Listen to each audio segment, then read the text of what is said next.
د محرم میاشت ان قریب دا شروع کېدونکې ده. که څوک هم د محرم میاشت ویني یا ورته د محرم د میاشتې خبر راشي، نو د الله پاک دا څلور نومونه تاسو کښېنئ او په دغه ټایم کې صرف 300 پیرې وایي. انشاءالله العزیز الله پاک به پوره کال تاسو له دومره رزق درکړي چې حیرانه به شئ. که ته کاروباري سړی کاروبار کې، الله پاک به ستا کاروبار کې ډېر زیاته برکت واچوي، الله پاک به تعالی به ترقي درکړي. که ته چېرته ملازم یې، سرکاري نوکری یا پرایویټ یې، نو ستا کم انکم دی، کومه تنخوا د الله پاک به دل دومره سیوا کړي تاسو به حیرانه شئ. ته یو عام دکاندار یې، الله پاک به ستا په دکان کې برکت واچوي. ته یو عام سړی، الله پاک به ستا په دیاړۍ کې، مزدورۍ کې دومره خیر او برکت واچوي چې ته به حیرانه شې. محترمو، ډېره زیاته پاورفل وظیفه ده د پیسو دپاره، د دولت دپاره، د رزق دپاره، عزت دپاره، شهرت دپاره. انشاءالله العزیز هغه څه به تاسو ته میلو شي چې د کوم څه تاسو خواهش کوئ. ځکه الله پاک علیم بذات الصدور دی. زموږ د ستاسو په زړونو کې څه چلیږي، څه به کېدي، کوم حاجت دی، کوم مشکل دی، هر څیز محترم الله پاک ته پته ده. خو لیکن کله چې موږ دا وظیفه وکړو نو الله پاک ته پته ولګي، الله پاک وګوري چې آو زما د بنده ته د دې څیز ضرورت شته دی او ته مخکې نه پته ده. خو چې کله موږ غواړو نو نه راکوي. نو کوشش محترم وکړو چې موږ یو څیز د الله پاک نه وغواړو، انشاءالله العزیز راکوي به. بسم الله الرحمن الرحیم. شروع کوم د ډېر زیات بخونکي او د ډېر زیات مهربان رب په نوم باندې.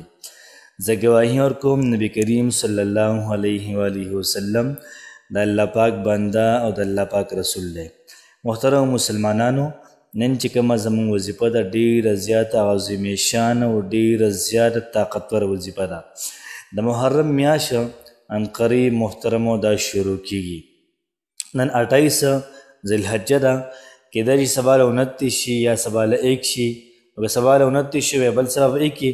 دغه ورځ ده کوشش وکړئ چې تاسو د دې ویډیو نه د دې وظیفې نه سکرین شاټ والئ او ځان سره سنبالو ساتئ. انشاءالله العزیز کله مقرره تاسو میاشت وکړه په خپله، یا مطلب تاسو ته اطلاع میلاو شوله یا تاسو چا نه واورېدل چې د محرم میاشت دا وکته شوله، نو هم حق ټایم کې کښېنه او دا وظیفه صرف 300 پیرې وکړه. انشاءالله العزیز الله پاک به درله دومره مال او دولت درکړي چې پوره کال به ته خوشحاله یې. پوره کال به ستا رزق دومره سیوا وي چې تاسو ته به د رزق تنګي نه راځي.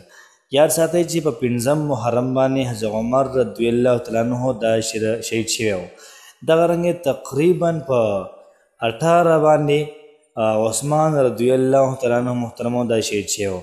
ډېره زیاته مبارکه میاشت ده. دغه رنګې حسن حسین پکې دا شهیدان شوي وو. یاد ساتئ محترمو، دومره د کمال میاشت ده. او محرم الحرام دا اسلامي میاشتو لومبۍ او ابتدایي میاشت ده، لومبۍ میاشت ده. نو ډېره زیاته د برکت ده، ډېره زیاته د عظمت ده. نبي کریم صلی الله علیه و وسلم او صحابه کرامو د میاشت محترمو ډېر د قدر په نظر باندې دا کتلي دي. نو که تاسو پکې محترمو دا وظیفه وکړئ، انشاءالله العزیز الله پاک به هر ناممکن کار ستاسو لپاره ممکن کړي. که چېرته تاسو تاجران یې، تاسو کاروباري حلقې دا وظیفه هم وکړه، الله پاک به د کاروبار کې دومره برکت واچي چې حیرانه به شي ورته.